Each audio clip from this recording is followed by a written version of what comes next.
우리 다 같이 사도신경으로 신앙 고백 드리겠습니다. 전능하사 천지를 만드신 하나님 아버지를 내가 믿사오며 그 외아들 우리 주 예수 그리스도를 믿사오니 이는 성령으로 잉태하사 동정녀 마리아에게 나시고 본디오 빌라도에게 고난을 받으사 십자가에 못 박혀 죽으시고 장사한 지 사흘 만에 죽은 자 가운데서 다시 살아나시며 하늘에 오르사 전능하신 하나님 우편에 앉아 계시다가 저리로서 산자와 죽은 자를 심판하러 오시리라. 성령을 믿사오며 거룩한 공회와 성도가 서로 교통하는 것과 죄를 사하여 주시는 것과 몸이 다시 사는 것과 영원히 사는 것을 믿사옵나이다. 아멘. 사랑의 주님, 놀라운 은혜와 사랑을 감사드립니다. 이 시간 주님 앞에 감사함으로, 진정 주님을 기뻐함으로 주님 앞에 나와 예배하기를 원합니다. 또한 주님의 음성을 듣기를 원합니다.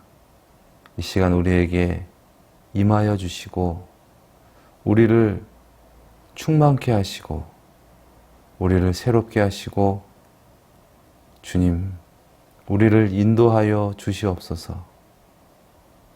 존귀하신 예수님의 이름으로 기도드리옵나이다. 아멘. 오늘 우리가 은혜 받을 말씀은 창세기 1장 26절에서 28절까지의 말씀입니다. 하나님이 가라사대 우리의 형상을 따라 우리의 모양대로 우리가 사람을 만들고 그로 바다의 고기와 공중의 새와 육축과 온 땅과 땅에 기는 모든 것을 다스리게 하자 하시고 하나님이 자기 형상 곧 하나님의 형상대로 사람을 창조하시되 남자와 여자를 창조하시고 하나님이 그들에게 복을 주시며 그들에게 이르시되 생육하고 번성하여 땅에 충만하라. 땅을 정복하라. 바다의 고기와 공중의 새와 땅에 움직이는 모든 생물을 다스리라 하시니라. 아멘. 창조의 목적 하나님의 형상. 오늘은 성경에 대해서 우리가 함께 살펴보는 시간을 갖도록 하겠습니다. 오늘은 특별히 또 한글날이네요. 한글이 우리에게 있어서 정말 편리하고 또 한글에 있어서 우리에게 엄청난 유익이 있었고 또 민족의 자긍심이 있습니다. 그래서 한글이 있게 된 것에 대해서 감사하고 또 한글을 만들어주신 또 세종대왕께 정말 감사하는 그러한 날입니다. 또 그러한 날 가운데 또 성경을 또 여러분과 함께 나눌 수 있어서 너무나 뜻깊은 어떤 그런 시간인 것 같습니다. 예전에 한글날 특집으로 MBC에서 말의 힘이라는 어떤 그런 다큐멘터리를 방영했었습니다. 그래서 이 말에 힘이 있다. 그래서 말에는 영향력이 있다. 보이지는 않지만 분명히 영향을 미친다. 그래서 이제 실험을 했었는데 그 중에 한 가지 실험이 이 밥을 일반 밥을 지어요. 그래서 그 밥을 나눕니다. 그래서 한쪽 밥에는 좋은 말만 해주는 거예요. 뭐 예를 들어서 사랑한다, 뭐 칭찬해주고 격려해주고 어떤 그런 좋은 말만 해주고 또 한쪽 밥에는 나쁜 말만 해주는 거예요. 막 그 저주하고 욕하고 짜증내고 막 그런 말만 해라. 그래서 아나운서들한테 그것을 이제 다 나눠주고 그래서 그것을 한 2주 동안 지속적으로 그렇게 해라라고 실험을 합니다. 그래서 거기 방송국에 있는 사람들하고 또 아나운서들에게 그 밥을 나눠주고 그 실험을 했는데 2주 후에 찾아가 보니까 예상한 것과 같이 놀랍도록 다른 거예요. 예. 좋은 말을 한 밥은 뭔가 이렇게 하얗게 이런 그 곰팡이가 펴 있는데 하얗게 펴져 있고, 이 나쁜 말을 한 이 밥은 검은색, 시커멓게 막 썩어 있더라고요. 그러면서 이제 막 거기 냄새가 날 것만 같은 어떤 그런 모양으로 변해져 있더라고요. 그것을 보면서, 이야, 참 이 말에 정말 힘이 있구나라는 것을, 정말 그렇게 가시적으로 볼 수 있는 어떤 그런 프로그램이었습니다. 여러분도 한번 보시기 바랍니다. 유튜브에도 있습니다. 그래서 말의 힘이라고 치시면은 그 프로그램이, 프로가 있을 겁니다. 그래서 그걸 보시면은 좋을 것 같습니다. 이 세상에는, 나쁜 말도 있고 좋은 말도 있습니다. 그 실험과 같이 사람은 결국 좋은 말을 많이 듣게 되면 사람이 좋은 영향을 받게 될 줄 믿습니다. 사람에게 가장 좋은 말, 가장 필요한 말, 사람에게 가장 좋은 말은 무슨 말일까요? 단순 칭찬과 격려와 어떤 그런 말일까요? 그것도 물론 중요한 말이겠지만 그것보다 사람에게 꼭 필요한 말은 하나님의 말씀인 줄 믿습니다.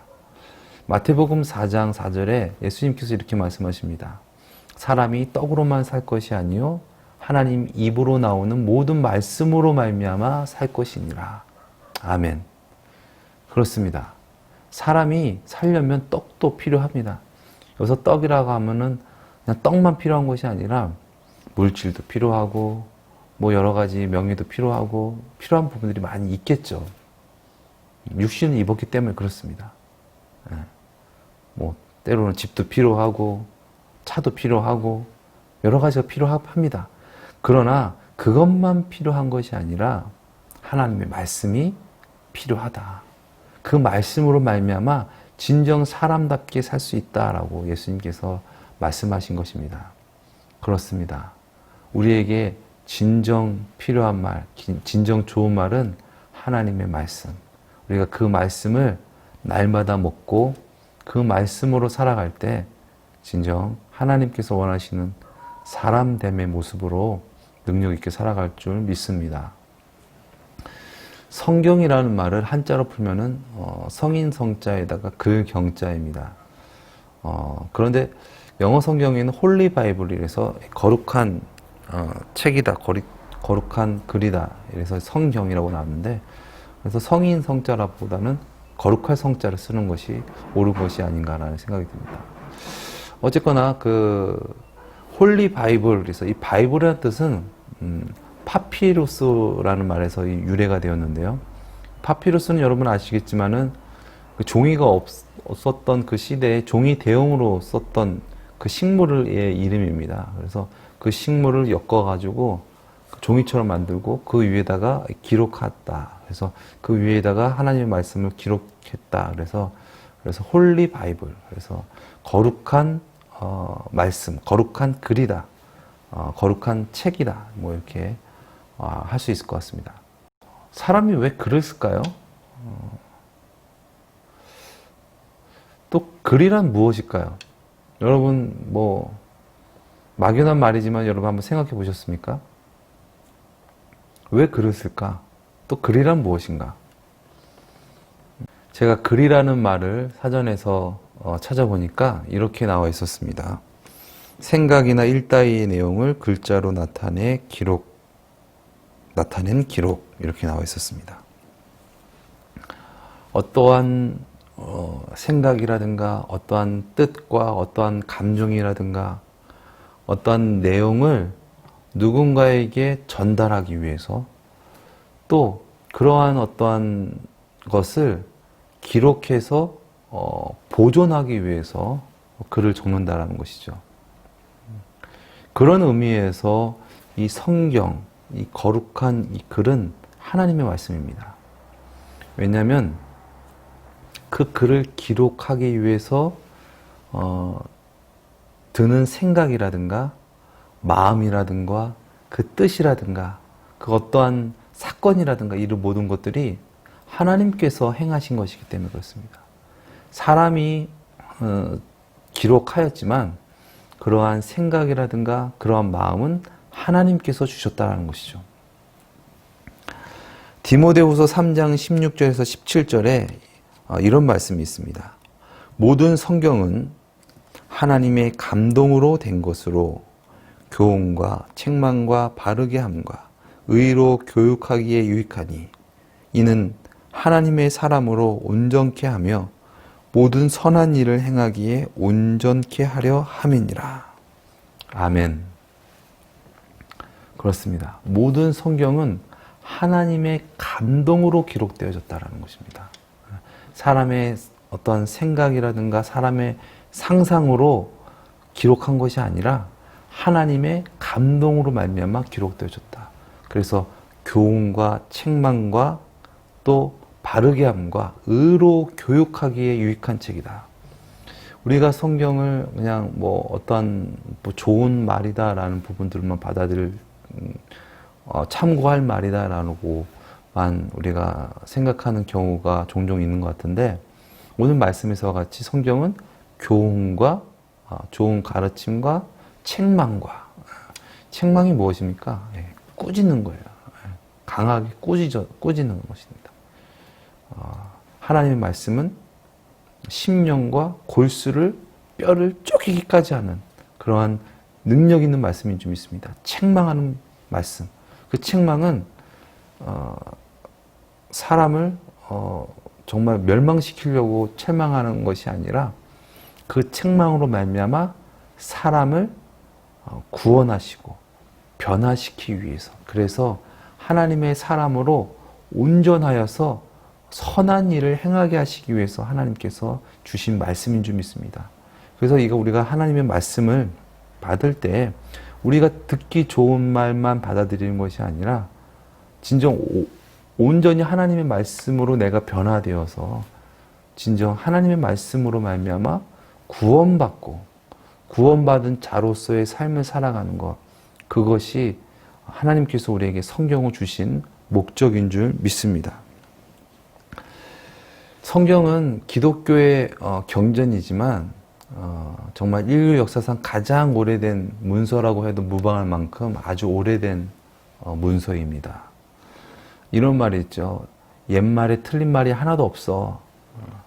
이 말이 무슨 말입니까? 옛날에 있는 말들은 다 옳은 말이야 라는 말입니까? 그것이 아니죠. 옛날 말이지만 지금 우리가 이 말을 듣게 된 것은 틀린 말이 아니고 거짓된 말이 아니니까 우리가 듣게 된 말이야. 그러니 이것은 틀린 말이 아니야 라는 변증이겠죠. 또 성경의 이 기록 연대는 약 지금으로부터 한 3600년 전에 기록된 것으로 추정을 하고 있습니다. 성경의 기록이 완성되어진 것이 지금으로부터 약 한 2000년 전이기 때문에 성경의 기록 기간은 약 한 1600년 경이다. 1600년 정도다라는 것이죠. 우리가 정말 이 성경을 대할 때 좀 객관적으로 대할 필요가 있을 것 같아요. 너무 하나님의 말씀이다라고만 우리가 대하니까 우리 안에 큰 어떤 그런 감동이 좀 덜한 것 같은데, 우리가 일반적으로 어떤 사람이 한 50년 동안 이 책을 기록해 한 것이다라고 한다면은 정말 대단하다. 어떤 수고와 과정과 그 모든 그것을 쓰기 위해서 한 것이 정말 대단하다라고 할 것이잖아요. 근데 성경은 1600년 동안 기록되어진 것입니다. 물론 한 사람이 기록되어진 것이 아니라 하나님께서 그 시대마다 각 사람을 통하여서 하나님의 뜻하신 부분들을 알게 하셨고, 그들이 하나님께서 주신 그 영감으로 그 성경을 기록한 것이죠. 그래서 성경의 저자는 한 40명 정도 됩니다. 그래서 그 40명이 되는 사람들 중에서는 어부도 있었고, 또 의사도 있었고, 왕도 있었고, 각계각층의 여러 사람들, 선지자도 있었고, 그 사람들을 통해서 하나님께서 쓰게 하셨고, 또 그 것들을 하나의 책으로 묶은 것이 성경인 것입니다. 그래서 이 성경은 인류 역사상 하나님께서 인간을 통하여 계시하신 어떤 역사라든가 어떤 사건이라든가 언약이라든가 또 어떤 영감의 글이라든가 또 약속이라든가 예언이라든가 이런 부분들에 대한 것을 묶은 것입니다. 근데 여기서 우리가 그냥 단순 하나님에 대한 이야기를 쓴 것만으로도 다 성경이 되느냐? 그것은 결코 아니죠. 이 성경이 되기 위해서는 그 성경의 이 정경화 작업이 있었습니다. 그래서 정경이라고 하죠. 그래서 지금 우리가 보는 이 66권이 정경인데 이 정경이 이루기까지 수없는 어떤 회의와 논증과 어떠한 그런 부분들의 것을 철저히 이렇게 해서 우리의 기독교 신앙을 보존하고 지키기 위해서 꼭 필요한 하나님의 말씀에 대해서 철저히 분석하고 어떤 서로 이 성경 간의 어떤 상호 어떤 조화로운 부분이 있는가, 또 역사와 비쳤을 때 역사와 맞는가, 그리고 또 어떤 교리적으로 문제가 없는가에 대한 어떤 그런 부분들에 대한 부분들을 충분히 검토한 다음에 이제 성경이다, 이것은 정경이다, 이것은 하나님께서 인류에게 계시하신 하나님의 말씀이다라고 해서 묶은 것이 이 성경이라는 것이죠. 성경이 정경화된 것은 이 구약 성경은 AD 약 900년경에 이 얌리아 랍비회에서 이 정경으로 채택이 되었고, 물론 예수님께서 사역하실 당시에도 성경을 많이 인용하셨고, 구약 성경의 어떤 그런 정경 채택은 사실 그 이전이라고 보는 것이 더 맞습니다. 그러나 어떤 정신적인 어떤 그런 공포라든가 어떤 선언적인 부분에 대해서는 그때 되었다라는 부분들을 우리가 참고하시면 될 것 같고요. 신약 성경은 많은 그 신학자들과 당시 신앙인들이 치러한 어떤 그런 논증과 어떤 회의를 거쳐서 AD 397년에 카르타고 주교 회의에서 정경으로 확립되었습니다. 그래서 이 성경은 하나님의 말씀이다. 이것은 정확무고한 한치의 오차가 없는, 오류가 없는 무어한 하나님의 말씀이다라고 정한 것이죠. 그래서 성경은 총 66권입니다. 그래서 구약 39권, 신약 27권. 그래서 우리가 쉽게 39, 27, 그래서 총 66권인데, 구약과 신약이 나눠진 것은 예수님의 탄생을 기점으로 해서 예수님이 오시기 전과 예수님이 오시기 후로 나눠서 이제 구약과 신약으로 나눠진 것이죠. 그래서 구약의 내용은 하나님의 계시로부터 시작해서 하나님께서 이 세상 모든 만물을 창조하셨다. 그리고 또 사람을 만들었다. 근데 사람이 죄를 지었다. 그래서 타락하였다. 근데 타락한 인간을 하나님께서는 구원하시기 위해서 구원자를 보내시겠다는 예언을 하신다. 또한 또 그 율법을 주시고 그 율법을 통해서 사람이 죄인이라는 것을 깨닫게 하시고 또 그 죄인을 구원하시기 위한 메시아를 보내주시겠다라는 그런 언약과 예언, 그런 오실 메시아에 대한 그런 말씀이 기록되어진 것이고, 신약은 그 말씀대로 그 언약대로 오신 메시아, 그 메시아의 사역과 또 예수님의 십자가의 부활과 또 십자가와 부활과 또 심판과 또 어떤 종말론적인 어떤 그런 부분들이 기록되어진 것이 신약 성경이다라고 우리가 크게는 볼 수 있을 것 같습니다. 이 성경은 저자도 다르고 시대도 다르고 문화도 다르지만 이 말씀은 유일신 하나님에 대한 말씀이 기록되어진 말씀이고 또한 모든 글들이 하나의 일관성 있는 주제로 나가는데 그 주제가 무엇입니까? 우리가 살펴본 것처럼 우리를 죄에서 구원하실 메시아 예수 그리스도에 대해서 증거하고 계시다라는 것이죠. 그래서 예수님께서 요한복음 5장 39절에 이런 말씀하셨습니다. 너희가 성경에서 영생을 얻는 줄 생각하고 성경을 상고하거니와 이 성경이 곧 내게 대하여 증거하는 것이로다. 예수님께서 너희가 이 성경에서 영생을 얻는 줄 알고 성경을 상고한다.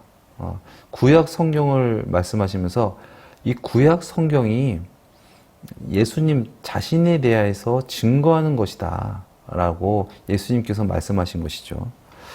또 신약 성서에서는 또 사도 요한이 요한복음 20장 31절에 이 신약 성경을 이렇게 얘기합니다. 오직 이것을 기록함은 너희로 예수께서 하나님의 아들 그리스도이심을 믿게 하려 함이요 또 너희로 믿고 그 이름을 힘입어 생명을 얻게 하려 함이니라. 아멘. 빛이 비춰지지 않는다면 어떻게 우리가 빛을 볼 수 있겠습니까? 그러나 하나님께서는 우리가 진정 하나님을 알게 하시기 위해서 유한한 인간이 무한하신 하나님을 알게 하시기 위해서 인류의 역사상 하나님에 대해서 끊임없이 계시하시고 그 계시대로 그 예언대로 오신 예수 그리스도로 말미암아 우리가 하나님을 알고 하나님을 믿게 하셨습니다. 이것은 놀라운 하나님의 은혜와 사랑입니다. 또한 이 놀라운 은혜와 사랑과 이 계시를 그 계시를 본 사람만 누릴 수 있는 것이 아닌 그 계시를 기록함으로 기록하는 것도 하나님의 뜻이죠. 기록하게 하셨고 또한 그 기록의 목적은 그 하나님에 대해서 복음을 전파하기 위한 것이니까요. 어쨌거나 그러한 하나님의 놀라우신 큰 뜻 안에서 우리가 그 하나님의 그 계시를 우리가 인류의 역사상 나타난 하나님의 계시를 우리가 보게 되고 그 계시 속에서 우리가 예수님을 만나게 되고 결과적으로 우리가 그 계시를 통해서 하나님을 믿게 된다는 것이죠. 그러므로 하나님께서 우리에게 베풀어 주신 이 특별 계시 성경은 너무나도 우리에게 감사하고 우리에게 귀한 것입니다. 불과 500년 전만 해도 성경은 성직자 외에는 읽을 수가 없는 책이었습니다. 그래서 중세 기독교에 타락이 온 것이죠. 변질이 된 것이죠. 하나님의 말씀을 모르니까 하나님의 말씀을 바로 이렇게 전할 수도 없고 또 일반 성도들도 하나님의 말씀을 보지도 못할 뿐더러 알지도 못하고 결과적으로 하나님의 말씀을 올바로 증거하지도 못하니까 하나님의 말씀을 마음대로 변질시키고 그래서 결과적으로 타락이 왔고 그 타락 가운데 그 당시 천주교 신부였던 마틴 루터 목사가 종교개혁을 일으키죠. 1517년 경에 그 종교개혁을 일으키고 그러므로 많은 사람들이 성경을 알게 됩니다. 종교개혁을 하면서 그가 가장 귀중하게 생각했던 것이 무엇입니까? 성경을 바로 알아야 된다. 그리고 성경을 바르게 전해야 된다. 그래서 성경을 번역하고 또 성경을 보급하는 일에 힘쓰게 되죠. 우리가 만약에 이 성경을 알지 못하고 하나님을 알지 못하는 어떠한 그 민족에게 또 어떠한 그 언어를 갖고 있는 어떤 그 민족에게 하나님의 말씀을 전하고 또 예수님을 증거하려면 어떻게 해야 될까요? 하나님의 이 말씀인 이 성경을 그들의 언어로 번역해야겠죠. 그것을 번역하기 위해서는 그들의 언어를 우리가 알아야 될 뿐만 아니라 또 그들의 문화도 알아야겠고 또 그 문화로 그것을 번역했다 하더라도 그들이 하나님의 말씀을 잘 깨달을 수 있도록 그것을 잘 해석해서 또 그것을 설교해야 되겠고, 또 설교하기 위해서는 그들에게 다가가야 하는 어떤 그런 사랑의 기간과 희생의 기간이 필요하겠고, 결과적으로 설교를 해서 사람이 변화되는 것이 아니라 진정 그 말씀을 전한 그 말씀대로 살았을 때 그들에게 성경이 주어지게 되는 거고 그들에게 복음이 증거되는 것인 것이죠. 이처럼 우리가 성경을 대할 때 진정 성경을 글로만 아는 것이 아니라 진정 하나님의 말씀으로 하나님으로 만나야 될 줄 믿습니다. 그래야 해서 성경을 통해서 진정 내가 거듭나고 성경을 통해서 내가 진정 하나님의 뜻대로 살아내고 진정 성경을 통하여 내가 복음적인 그리스도적인 삶을 살아서 하나님의 말씀을 증거할 수 있는 그런 우리가 되어야 될 줄 믿습니다. 성경 말씀을 진정 하나님의 말씀으로 들을 것인가? 제가 가끔 아이들한테 그런 얘기를 합니다. 아빠 말 들려? 아빠 말 들리니? 진짜 들린다는 것은, 아빠 말을 진짜 듣는다는 것은 소리가 들린다고 해서 듣는 게 아니라 아빠 말대로 움직이는 거야. 아빠 말대로 행하는 거야. 그것이 진정 아빠 말을 들은 사람이야 라고 제가 얘기를 합니다. 우리가 진정 성경을 통하여 우리 자신을 바라봐야 됩니다. 성경을 통하여 진정 하나님을 만났다면 진정 뼈아픈 자기 부인의 경험을 해야 됩니다. 나란 존재에 대해서 진정 하나님 앞에 자신을 바라보고 또한 그러한 자기 부인이 이례적으로 끝나는 것이 아니라 지속적인 자기 부인을 통하여 성화의 과정 속에서 살아가고 날마다 자기를 부인함으로 하나님을 만나고 하나님의 뜻을 이루며 살아가는 삶. 그것이 진정 우리가 성경을 통하여 바라봐야 할 우리의 참 모습인 줄 믿습니다. 나는 어떠한 존재인가? 또한 나는 어떠한 존재가 되어야 되는가?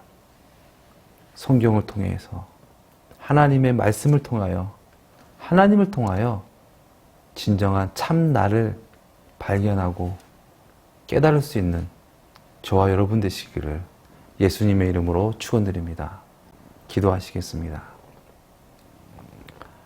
사랑의 주님, 우리에게 놀라우신 은혜를 베풀어 주심을 감사합니다. 하나님의 놀라운 계신